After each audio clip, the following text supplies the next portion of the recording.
statement that issued from the three leaders sounds positive, but when you try to look at what's the practical outcome, it's far less clear.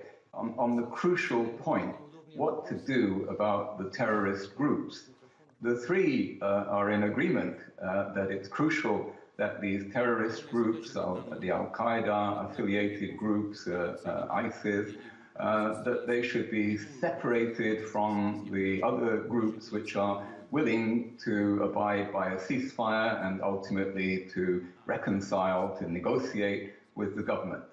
But whether Turkey in particular is willing to join militarily the efforts of Russia, Syria and Iran physically to eliminate the terrorists, this is totally unclear.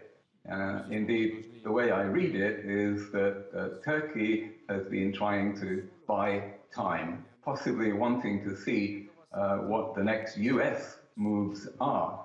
And it's very clear that the next US move will be to bomb Syria.